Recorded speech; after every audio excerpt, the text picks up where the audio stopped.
Welcome to Molson Canadian Leafs Game Day. I'm Danielle Manuel. This is Scott Willis. We'll get to Henny and Bob in just a second. But Scotty, I need to ask you, how are you doing? I know you're a Dallas Cowboys fan, and the Philadelphia Eagles won the Super Bowl on Sunday. So are you doing okay? Do you need help? I mean, Giants fans, Redskins fans, they're always a little tough to bear with, but Philly fans are the worst. However, I would like to say that I took part in my first ever prop bet, and I was a big winner when the coin flip landed on heads. So I was a little bit happy with that. However, you know, you got to give Philly their props. They deserved it, and they were the underdogs the entire playoff series. But now we get to focus on hockey, and Eagles, you had your moment.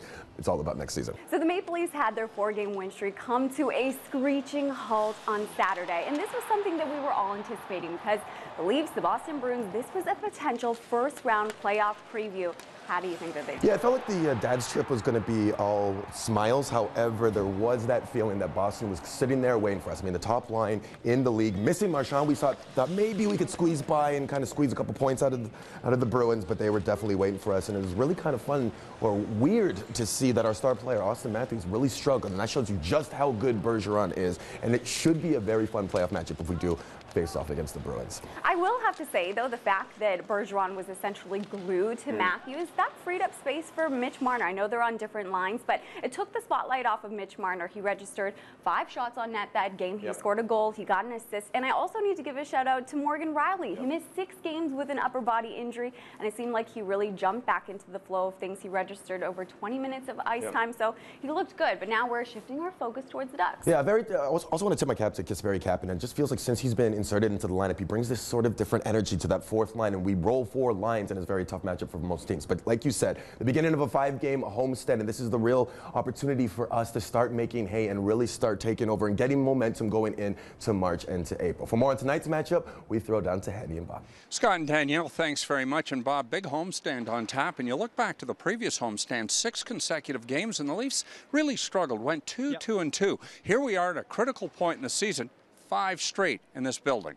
You're right, Paul, and I think it's, vastly different, too. They've won 4 of their last 5 games coming in, but as you say, 5 consecutive games here on home ice and some tough teams, there's no doubt about it. I think this is a good measuring stick for the hockey club, and they want to kick it off in fashion here tonight with another victory to get back on track. And it won't be easy against a Ducks team that's won, I think, 12 of their last 17 games, so it's something where they've got to get their foot firmly on the gas pedal here right off the bat here tonight to try and establish some presence here on home ice with this 5-game homestand. Well, the Leafs head into this game 5th in goals per game, 3.11. They are a potent hockey club. However, Saturday in Boston, Bruins limited this team to just 28 attempts on net. Leafs are hopeful that they can turn things around here tonight to get the offense going in an effort to beat the Ducks.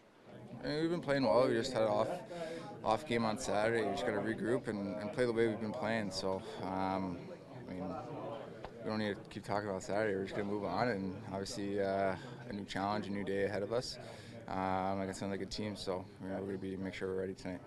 Yeah, no, they're a big, tough team. They're a hard-working team. They like to make sure that they give you no space. So. It's going to be tight. We got to make sure we keep our feet moving out there tonight, making sure that we're staying in tight, supporting each other on the ice, and if we do that, we should be successful. Well, I mean, obviously they got a good team. Their back end, I think, is really good. I think they've done a good job.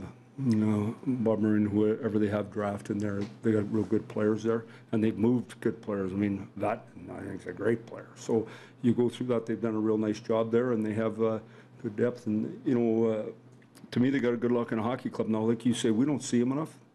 Last time we played them, I don't think they had any of the centers. I don't think they had Getz. I don't think they had Guess. But as you see the league, when you look at all these teams and you evaluate yourself every day, I try to tell you guys this, every day you just live scared because everybody's the same as you. Never, any night you go to the game, you think, gee, we're better than this team. It doesn't happen. It's not like the league used to be. It's just not. So another good game here tonight. We're excited to play. Toronto's projected lineup here tonight will see no changes up front. It's on the blue line where there will be one change. The 3rd pairing will have Travis Dermott back in the lineup. The talented rookie will be paired up alongside veteran Roman Polak, who finally gets back into the lineup here tonight. Borgman and Carrick are healthy scratches. In nets, Frederick Anderson will make his 45th start of the season tonight. He leads the NHL in starts, minutes played, and total saves. And Ryan Miller will start tonight as number 1 goaltender John Gibson will miss a 3rd straight start due to a lower body injury. Miller was pulled, however, Saturday night in a 5-2 loss at Montreal. Game time tonight, 7 o'clock on TSN4. Joe and Jim with the call on radio. That, of course, on Sportsnet 590 The Fan. Bob and I, Scott and Danielle, will be back on Leafs Nation Network, our pregame show. Molson Canadian Leafs Game Day set to begin at 6. We will see you then.